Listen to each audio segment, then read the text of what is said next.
Okay, so for your next project, you're going to be working with watercolor.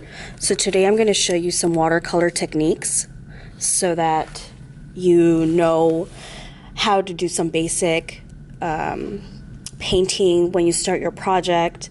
You will have to incorporate at least 3 of these techniques in your abstract watercolor painting project, and we will go ahead and talk a little bit more about that towards the end of the video. For now, I want you to just begin by writing your name at the top like we always do. So I'm going to go ahead and write Miss Serrano, and this is where you're going to do all your techniques. Make sure that you have watercolor paper, make sure that you have a palette, a brush.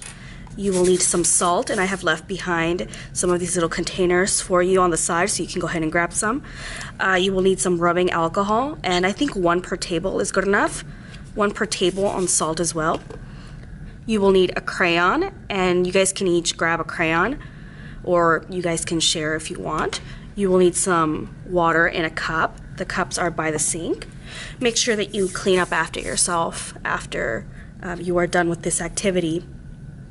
So go ahead and get the materials that you need: salt, water, rubbing alcohol, crayon, a brush, a little watercolor palette. And if you see that there is one missing, that's because turquoise is not in here.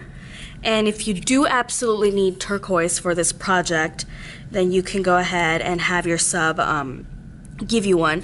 Otherwise, you're not really going to need it for this project very much.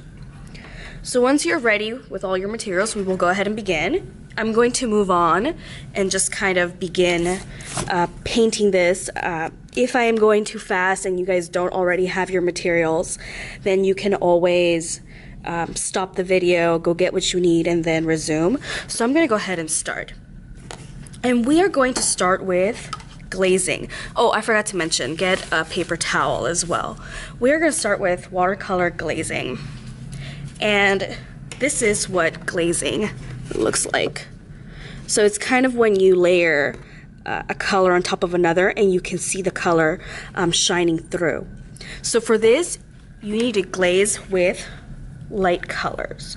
So all the light colors have to be done in the back, and they have to dry before you add a color on top of it. So that's why we're starting with glazing. So I'm going to go ahead and dip my brush in some water, and the lightest color that I have here is yellow, so I'm just going to go ahead and use yellow. And I'm going to go ahead and create some shapes with this. So any shapes that you want is okay. I'm kind of just going to stick with triangles. If you want to do squares, that's fine too. The point of this is to overlap colors and have one color shining through the other. So you can do as many as you want. Make sure that you're applying enough water to your watercolor palette.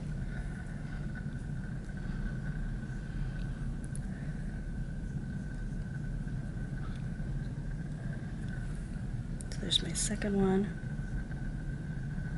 Make it a little bigger.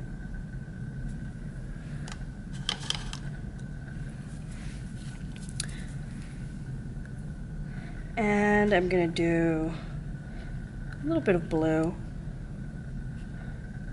Add more water to it so it's lighter. If you see that the color is a little too dark, just add a little bit of water to it.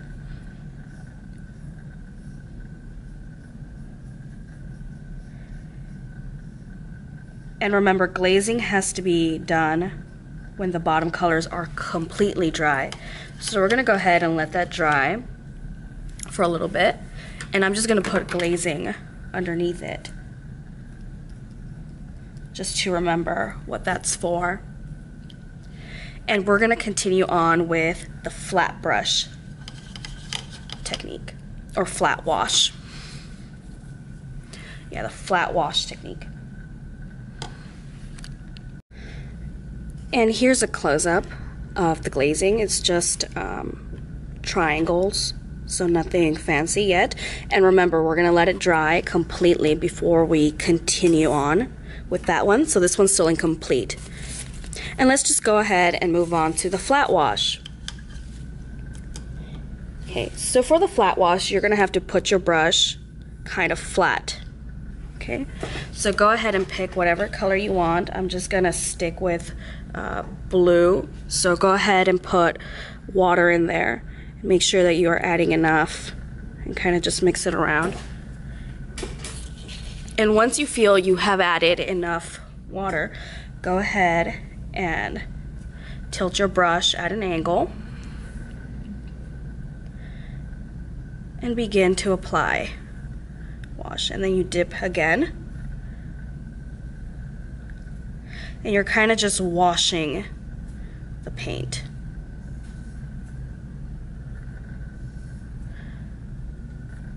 And try to have it nice and smooth.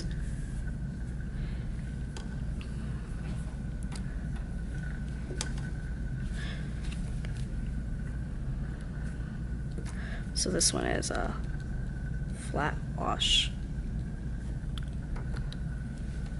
And I'm going a little fast, but as you can see, it looks nice and smooth. And just label it flat wash at the end. The next one we're gonna do can be a little tricky for some of you.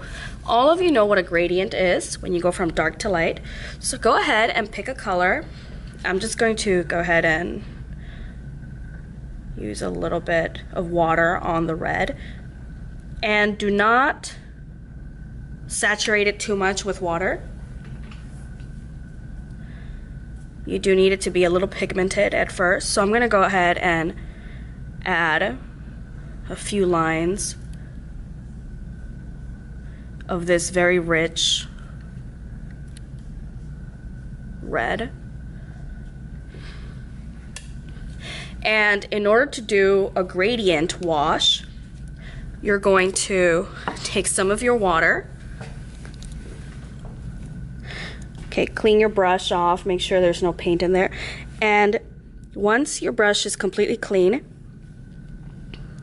dip it into a little bit of the water. You dip it into a little bit more of the water, and you wash the bottom a little bit more. You dip it again, and you wash the bottom some more. And you kind of just take this slowly until you are creating a gradient wash. A bit more.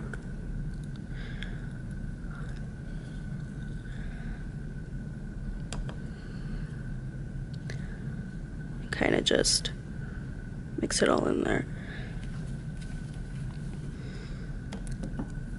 Okay, so as you can see, it is going from dark to light. So this is the gradient wash.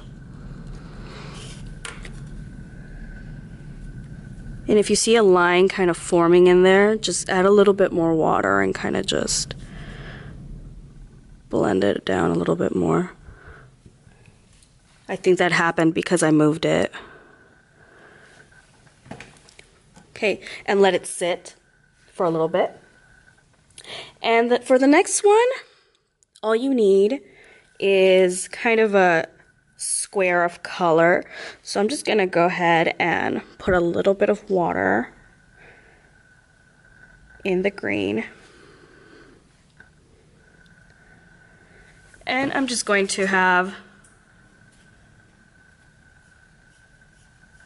a square of paint. So just paint back and forth, however you want.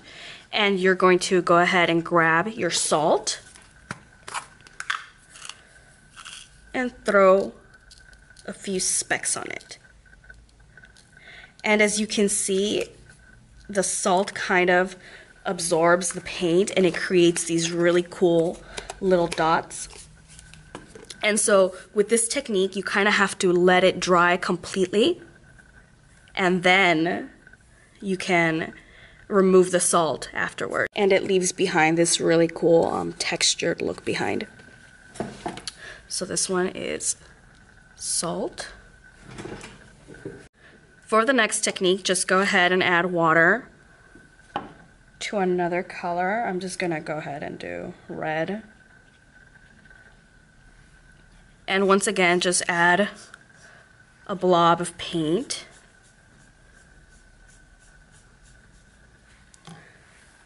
And go ahead and get the rubbing alcohol. And all you need is a little bit, so I think 1 per table is fine. As you can see, it has this little dropper. And go ahead and add a few drops into the paint.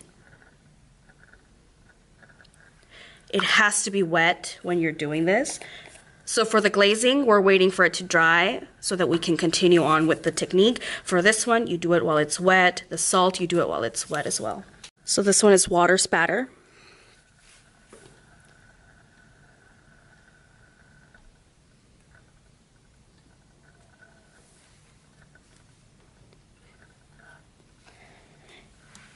And I also want to go ahead and go over detail lines. So if you use the tip of your brush, you can create these really nice thin lines. And this is kind of common sense.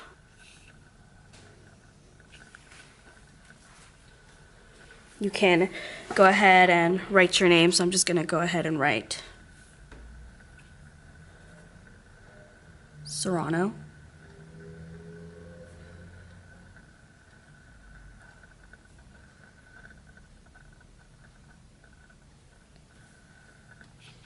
Maybe do it in cursive.